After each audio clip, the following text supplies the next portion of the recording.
Welcome, everybody, to another edition of Keep the Line Moving, the podcast designed to talk about leadership, life, and inspiration. We have a treat for you this week.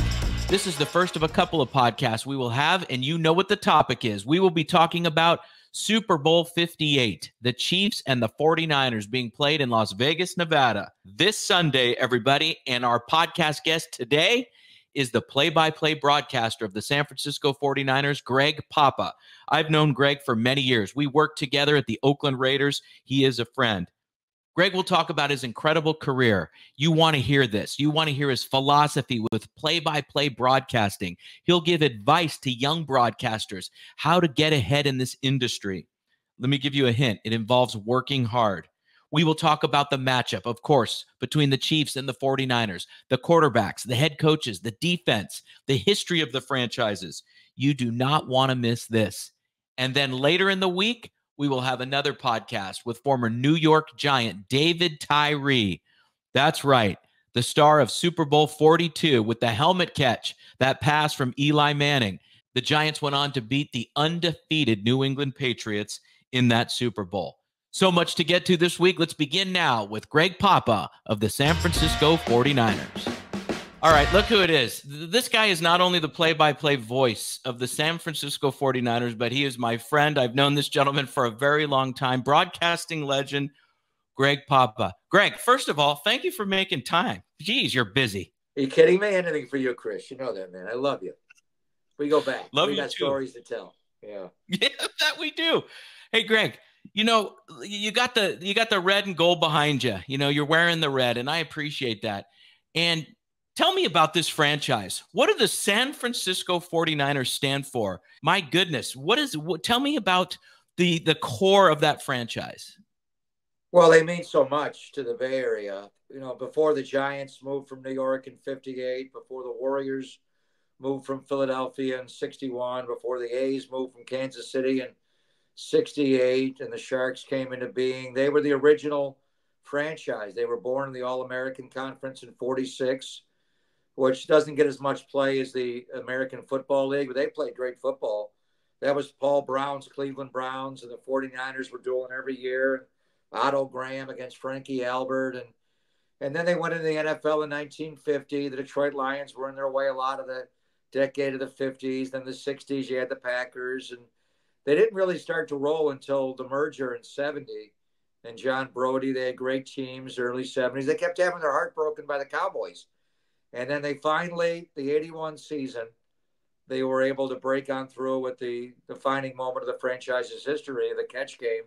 Joe Montana and sprint right option to Dwight Clark in the back of the end zone. And the city in the late 70s, and I remember, you know, going to Syracuse and kind of following this then, they had some hard days. The assassination of Harvey Milk and the mayor here, Moscone. And, you know, I hate the term whenever they say drink the Kool-Aid. I never hear me say that. That was about, you know, Reverend Jim Jones here and taking all the native San Franciscans to you know, commit suicide. It was terrible. So the city was down, and they were able to win that Super Bowl, and it really brought that. It gave San Francisco an identity. I remember when I was at Syracuse in the early 80s. It's just it's always sunny there. It's always Joe Montana throwing touchdown passes. Like, I want to go there. And then they won again. They beat Marino. And I was lucky enough to move out here in 86, Chris, to do the Warrior games. And I kind of, well, you know what? When I was first leaving Syracuse, a guy named Jack Swanson reaches out to me, the sports director, news director at KGO Radio. And they had the 49er rights then. And he reached out to me when I was still in college. And I said, you know, I want to hire you to be the sports director out here. And I said, does that mean I can be the 49ers play-by-play announcer? And he said, no, that's Don Klein. You're not going to quite get that job. And then all these years later, to be the voice of the Niners after 21 years with the Raiders and 11 years with the Warriors and 14 years with the A's. I'm the only guy that I got fired by every team in town, I think. And you know, Chris, you were involved in it all. The Niners are just the franchise here. And so the symbolism, if this team could break on through and win a Super Bowl this year, would be a lot like that 81. The city's not I think it's as charming as it's ever been, but you see a lot more empty buildings. You see it everywhere around the country for a Hmm. lot of different reasons. But I think the city, like they did, after the assassination of Harvey Milk and Mayor Moscone, and it's not quite to that level, but I think the city needs it a little bit. They're getting kicked down, and people are questioning San Francisco. So it's kind of what way back when, and the birth of what they did, and the first professional sports franchise for San Francisco, what it would mean if they could win this one, and they haven't won one since Super Bowl 29, and now 29 years later, they're going back for Super Bowl 58, and we have a familiar foe, and Mahomes and Andy Reid and Kelsey and the great Chiefs. So one way or the other, red and gold's going to win on February the 11th, and we're all hoping it's the Niners. And I love how you talk about the history of the city and back to 81 and your personal history fueled, obviously the play by play that you've done for all these great teams. But you know what I love what you said, Papa, is that this would really impact San Francisco should the Niners win their sixth Super Bowl title, right? But the 49ers are favored. Are you surprised at that? It's going. You know what? I want to see what it is by kickoff though, Chris, because it's That's coming true. down. That first Super Bowl with them, and it was just a little while ago. After the 2019 year, and it was weeks before the world shut down with the pandemic. We didn't know, but that game, man, he's so good. He's so good. But that game, the Niners had him really confused. He was Kansas City had 10 points with 7 minutes and 13 seconds to play in the Super Bowl. It was 20-10, and he's grounding slants. Like what's wrong with him? He's being confused. He's throwing picks. Fred Warner had an interception against him. Tarvarius Moore had one. After that one, I thought honestly, my thoughts began to wander to the parade, and I thought they're gonna have a parade down Market Street, and they're gonna win the Super Bowl, and then the infamous play. It was 7 minutes and 13 seconds to go. There was an overturn on a pass to Tyreek in midfield, and it set up a third down and 15.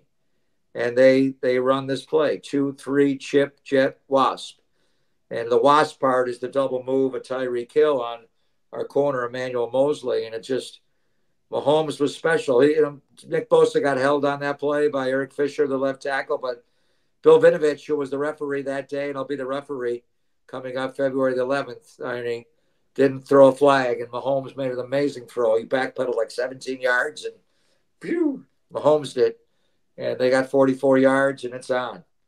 It's like the Warriors when Steph Curry makes a three. They could be all discombobulated. He makes 1 3, and the roof on the building falls off. It's like, what happened? They had 10 points with 7 minutes to go. They wound up with 31, and you lose. They're not that same team. They don't have Tyreek, but they still have that quarterback. They have Kelsey. They have that coach, and they have a better defense. So to me, it's the ultimate challenge to play them. And this is their fourth Super Bowl in 5 years. And they lost one the next year to Tampa, with Brady. But anyway, um, I feared them all year. I'm from Buffalo. So I was kind of hoping it was going to be Niners Bills, and that didn't turn out. And then I was rooting for Baltimore. I was depressed on Championship Sunday. I'm like, damn, it's going to be Kansas City again. And then the Niners go out and play later that day and fall behind 24-7. And they have to come from way behind to win, but they won and they got rolling. So we'll see. I mean, there's just great respect. Kyle against Spagnola, how good he is. This is his fifth game as a defensive coordinator in the Super Bowl. Unbelievable. And he's, those two he won with the Giants to beat Brady in New England. Otherwise, Tom could have two more rings like he needs them. But anyway, it's a great matchup and a great respect on both sides. And if the Niners are able to win, this will be the ultimate accomplishment to beat those coaches and that quarterback. So, Greg, you're down in Santa Clara all the time. So you're interacting with Kyle, the coaching staff, and you're seeing the way practices run, the energy. I mean, there's a lot of superstars on that team. So, what is your takeaway? How have they gained momentum since September? Let's go back to training camp because they're not just beating teams, they're really beating teams. So, what is that? Where are they now? Well, I go back to where they were on January 29th of last year, which was that terrible loss to Philadelphia in the NFC Championship game and Brock Purdy getting hurt and the uncertainty of the offseason, Chris, whether he would have Tommy John ligament replacement surgery, the full blown, or this new thing they call an internal brace. He had the internal brace. He tore his UCL. That's not good. He came back on time, but they rolled right away to a 5-0 start. But really, because of the heartache, before this year, they had been in the NFC Championship game 2 years in a row, 3 out of 4. And the Kansas City Super Bowl we talked about, the loss to the Rams in 21, January of 22. They were up 10 points going to the fourth quarter of the championship game and lost. And then what happened in Philadelphia. So there's been a lot of heartache. What's happening here? Why can't they get over the hump? So there's been a lot of pressure on them. And going back to August, the Trey Lance situation in training camp and Brock and constant quarterback controversy with this franchise been going on for decades. And then the Nick Bosa holdout and getting him signed. So there's been a lot. But I've never been around a group of athletes that are so. You would love being around them, Chris, because you're a hard worker and you're detailed and focused. These guys are maniacal. Nick Bosa, he works harder than 30 minutes before practice to get ready to practice than guys doing games. He's a second generation. His dad, John, was a first-round draft pick for Marino's Dolphins, and he got hurt, didn't have a long career. His brother, obviously, Joey. They've been raised, like the Mannings have been raised to play quarterback. The Boses have been raised to kill quarterbacks. And I thought he was the hardest working guy I've ever seen until Christian McCaffrey arrives. And I'm like, who is this guy? I mean, he's just got like, whoosh. And they're in McCaffrey, every detail of what hash and line and yard, when he goes in motion, where he's at, and he's got the visualization, and he's brilliant. He's Stanford, but he's tough, and it's unbelievable. And the coaching staff, so they're borderline obsessed, possessed.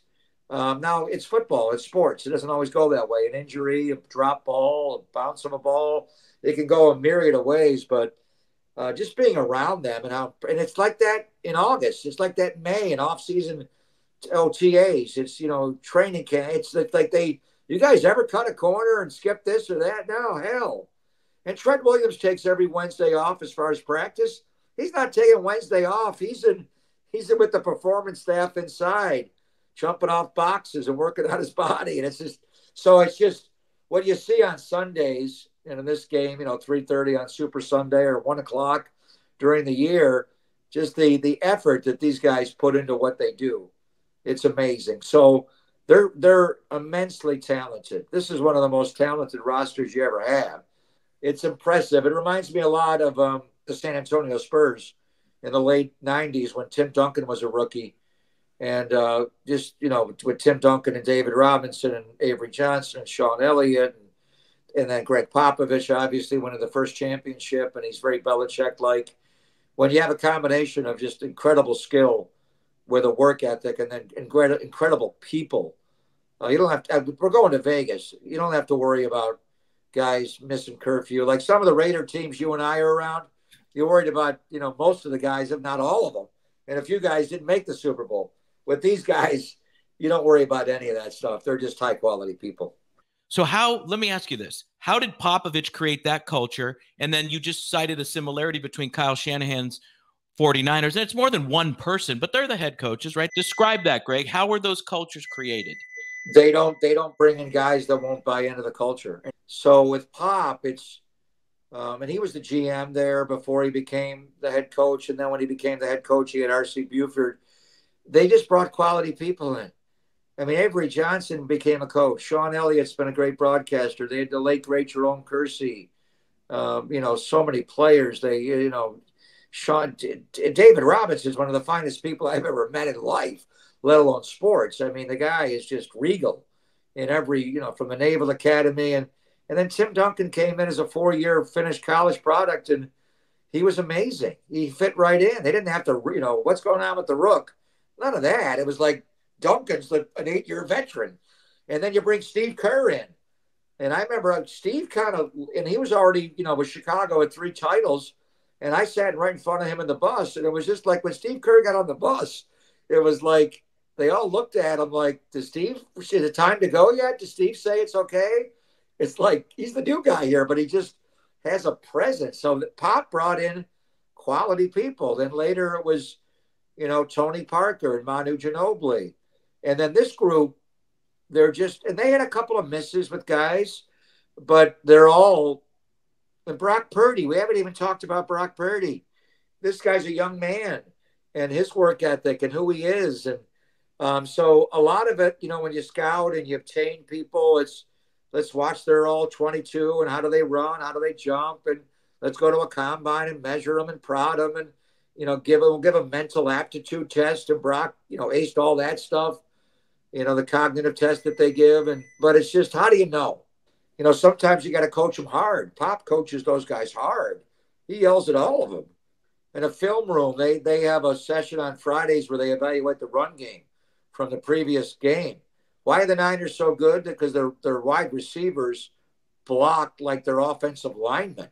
They got a line, no block, no rock. If you don't block, we're not throwing you the rock, which is the ball. And he'll call guys out in front of the whole room and, put a red circle like, this is not the way we play. It's seeking out the best and evaluating that. And then when they're around that culture and there's a competitive environment among them, it just draws out greatness in everybody every day. I love what you said about if you're a receiver and you do not block downfield, you do not get the rock. That sums it up right there. And Greg, I'll make this observation because I've been around the NFL like you a long time, not as long as you, but my goodness, I've been a fan of it as well. And if someone were to say to me, that came from another planet and wasn't interested in football and said, so why are these two teams, the final two teams in the NFL this year? I would say this: their attention to detail, their hard work, and their sense of urgency. There was, I don't mean to call anyone out, but I'm going to be honest here. There was a lot of arm tackling in the playoffs. I couldn't believe it.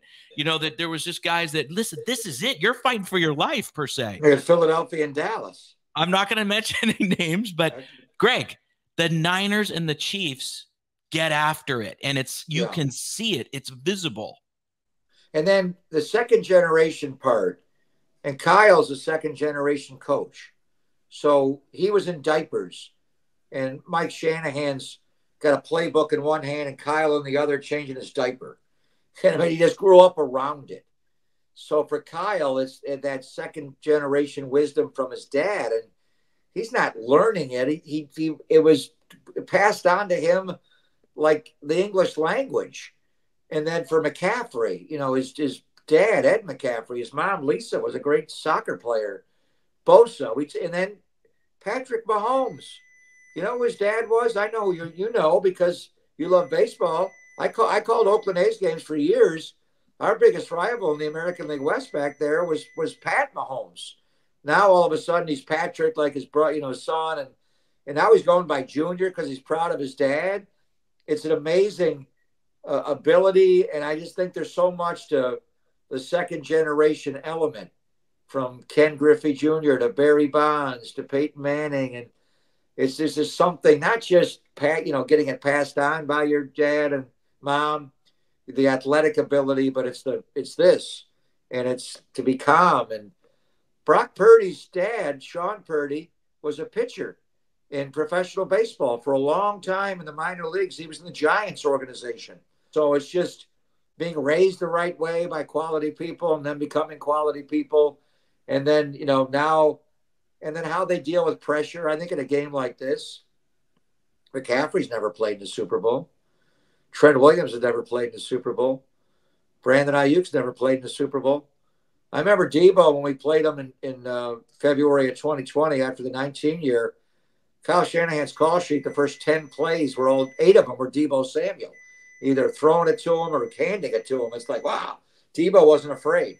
So how do you handle a moment? And you've been to Super Bowls, it's overwhelming for everybody there. It takes your breath away. So I think in a moment like that, how do you deal with it? But our guys have been there before than against these guys. But, the one guy that's going to be calm is Mahomes.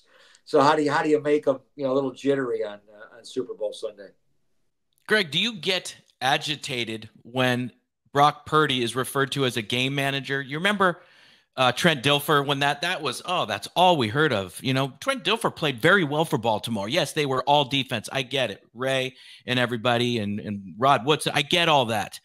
But Trent Dilfer was a decent quarterback. And with all due respect to Trent, Brock Purdy is a stud. I don't know any other word right now. That guy can play the position. To your point, his acumen as an intelligent and thoughtful quarterback, meaning like I could check down, I could audible. I mean, the guy, he has the whole package. And I'm not being defensive as a lifelong 49er fan. I'm being honest. Am I being honest, though? You're around it more than me. Oh, I could see it immediately before he even played. And he was, the Trey Lance time and Jimmy was gone. They bring Brock in. And right away in the first off season, Mr. Irrelevant, he's the last pick in the draft. He's the only quarterback we've had here that plays the position the way it's supposed to be played, where boom, boom, boom. You could see him, and when he lines up his feet, and you play baseball, so when he gets his shoulders and his feet, just watch him go through his progressions, where he doesn't just move his head, he lines his body up to the target. It's unbelievable. And I'm like, wow. But then you get in the camp, how good is he? His very first preseason game he ever played against Green Bay, it was everything I saw in practice and calm. He's snapping the ball. He rolled out to his right. He had a tight end for the lead. He went to his left and hit another guy for a 2-point conversion. And you're like, okay, now we have the lead in the fourth quarter. And here's this guy, last pick in the draft, the play clock, 5, 4, 3, 2, on snap. Like, what? Okay, let's see the next play. 5, 4, 3. I'm like, oh, wow. That's the game manager. That's when the chaos is all around you and your mind is clear and you can function among the chaos. And then he gets thrown into a regular season game. Jimmy gets hurt. First play, he threw the ball, on the wall. He threw the ball out of bounds. I was like, whoa. And I was telling people that year, if Brock Purdy plays, we're going to go to the Super Bowl. But he wasn't going to play. Trey Lance was ahead of him. Jimmy Garoppolo was ahead of him. Well, Trey got hurt. Cart him off the field. Jimmy gets hurt in December. Cart him off the field. All of a sudden, this guy comes in. Who is he? And he doesn't look the part, but he's just special. The work ethic. He has a weird way about him, Chris, where you're talking to him and you ask him a question, or even Kyle's talking to him and he's just perfectly calm. He doesn't say anything, and you're almost thinking like, what's he thinking about what I'm saying? And then he's just unflappable in any setting, whether it's among season ticket holders in front of 5,000 people in an auditorium, or whether it's his team, in the locker room or on the bus, and he's just a special guy. What a story this would be. Mr. Irrelevant, the last pick in the draft to start a Super Bowl. What if he wins the game? What if he becomes the most valuable player in the Super Bowl? He's already an MVP finalist for the season. Probably not going to win that. But if he wins the Super Bowl MVP and this magical story from the guy who was too short and everybody passed on and all of it, just the whole thing that he can't, for him to, and then he goes and beats Mahomes and wins the Super Bowl. Would that be amazing? That would be amazing. You've been with all these teams, the Niners, the Raiders, the A's, the Warriors, the Giants, Popovich and the Spurs, the Oakland A's. Indiana Pacers at age 21. I have that here. Indiana Pacers at age 21 out of Syracuse. Yes. Yeah, grew up in Buffalo. We love this. Papa, you've been in the presence of a lot of great leaders. And you and I have talked about this off the record here. You've been around the great Tom Flores as your color analyst on the radio with the Raiders. You've been around all these coaches, Don Nelson. I don't want to put words in you. I'm getting ahead of myself. You've walked into these offices, their homes. You've played tennis with them, whatever the case may be. Who had the presence of a leader? Who comes to your mind first, second, third? Give us who comes to your mind. Al Davis. And and you and I worked really closely for a number of years with the Raiders, and we're around Al. And Al was a complicated man. In some ways, he was an amazing leader by his mere presence and who he was and his mind. He's a very intelligent man. But then in some ways, he divided situations and created a a strange environment that I thought was counterproductive. Greg Popovich is like that, where Pop was. It was his way. He had a group of players that were willing to follow him because they believed in him and they knew his mind as a coach on both ends of the floor. But could he have coached Shaq and Kobe? I don't know. I mean, if they were able to embrace him the way Tim and David did, but I'm not sure. These guys had big egos. Tim and David were the perfect pair for Pop to coach. So a lot of similar. I wasn't never been around Belichick. I always wanted to be, but I think Pop and Belichick are similar. But there's a commonality between Pop and Al Davis in a different way. And Al was, as you know, he was a frustrated coach because he did coach before he went to the AFL, and then he came back in an ownership role. Being around John Lynch, and this is a Hall of Fame player that has made the transformation to being a general manager.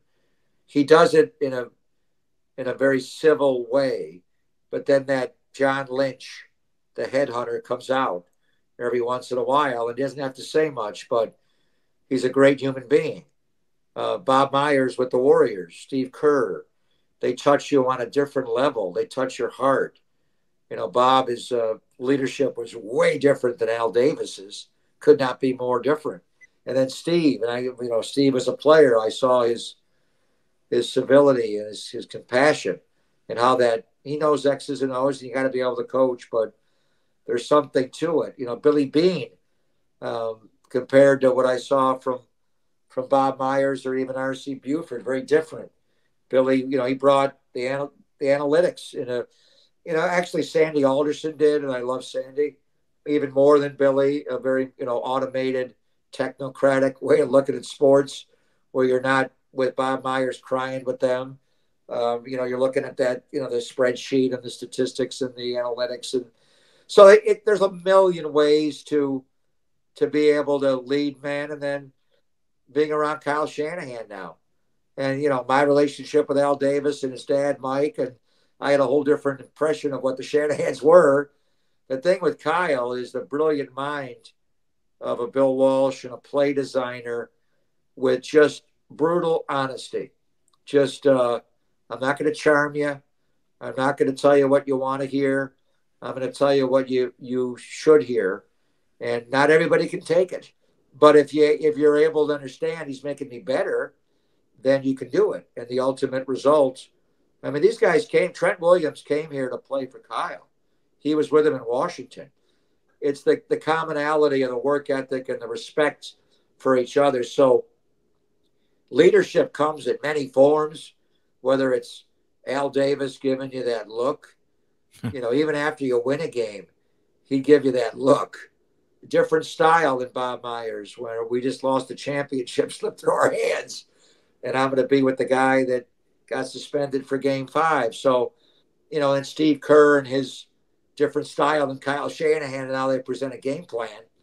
I think ultimately, though, you got to be tough when you got to be tough. You got to be soft when you got to be soft. You got to be, but really what you got to be is true to yourself, I think. And there's no right or wrong way, but it is fascinating to observe the many different methods of leadership, like there is a way to play a game. All right, let's do all-star moments, but back to this coaches real quick. That's why I love this matchup between Andy Reid and Kyle Shanahan. They are true to themselves, to your great point there. That's why I can't wait till there's so many subplots to this game. It's amazing. All right, Papa, this is about you. You ready? All right. Number one, how do you deal with adversity? How do I deal with it? Not well. Yes. Because I didn't have a lot of adversity in my life when I was younger. Now, later in life, it comes up. I've been fired 3 times, and I had 5 children. And the amazing thing living in the Bay Area, I never had to pick up the kids and move. When I got fired by the Warriors, the Spurs hired me, but I reinvented myself. When I got fired by the A's, the San Francisco Giants hired me. When I got fired by the Raiders, the 49ers hired me. So I'm not always good at it, but I have been able to land on my feet. And I think it's mainly because of relationships I've had with other organizations. So it's hard, though. You know, you get into some dark moments and you'll wonder how you're going to get out of this. But in time, you'll figure out a way out of it. How do you give yourself fuel?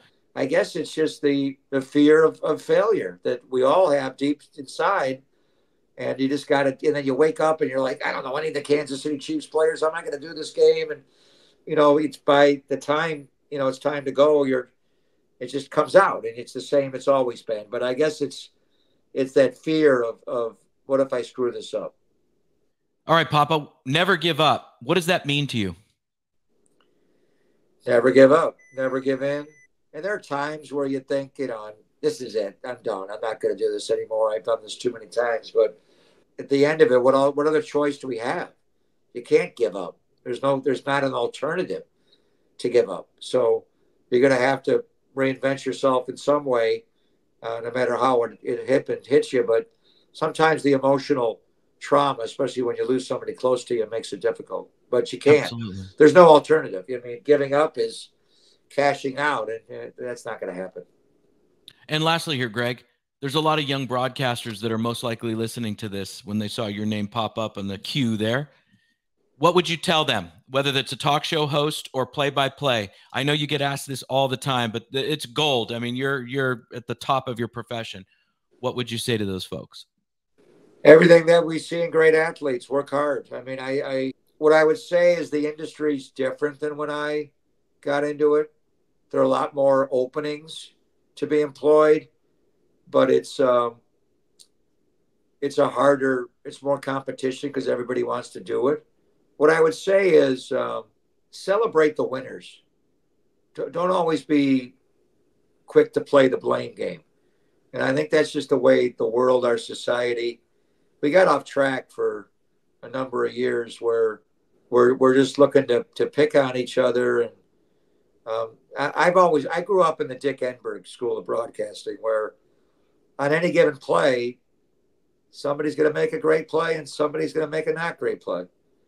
I always chose to celebrate the great play.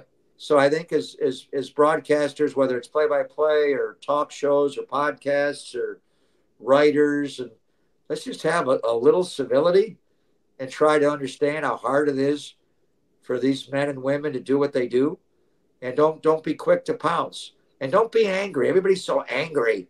So just remember to have a little compassion, to have a little Bob Myers in you, a little Steve Kerr in you, a little less Al Davis at times. You know, don't look to blame everybody for when it doesn't go that way. So I don't know. I mean, basically to celebrate the winners and have compassion for the losers. Can we do that once in a while? Can we find that in our heart to just be civil to each other? Love that, Papa. Love that. And we could do a whole 5 hours on a lot of these topics, including Bob Myers and Steve Kerr, because I really respect the way they lead. But that's for another time. Papa, you'll come back on, right? At some point. Of course. And we thank Greg very much for being on the show. Let's go over it one more time. In addition to the 49ers, Greg worked for the Oakland Raiders, the Oakland Athletics, the San Francisco Giants, the Indiana Pacers, the San Antonio Spurs, and the Golden State Warriors. And the advice he gave to an emerging broadcaster, someone wanting to get better in the field, by approaching it like a player does: get to practice early, do research, meaning work hard and be prepared. I thought that was very valuable. From Syracuse to the NFL to the NBA to Major League Baseball, what a story for Greg Papa, and we thank him for being with us. And my last takeaway, I have to say it again, is what Kyle Shanahan and the philosophy that he has with the 49ers receivers. If you don't block, you don't get the rock. Teamwork, right? Take care of your teammates so they will take care of you. I absolutely wanted to underscore that and bring it up again before we say goodbye today. Thanks, everybody. Have a great rest of your week, and we'll see you then on Keep the Line Moving. Every week, you hear guests on this podcast talk about some of their biggest leadership challenges. As a leader, you want to make an impact on those you lead and reach your organization's goals, while also optimizing your time management. Wherever you are in your leadership journey, we could all use some help. This is what we focus on with our group and individual coaching services. To book a call or get more information, email me directly at chrisg@garganoleadership.com or visit our website at garganoleadership.com. For our podcast and video producer, Jack Radutsky, and our marketing coordinator, Savin Narwal. Have a great week, everybody.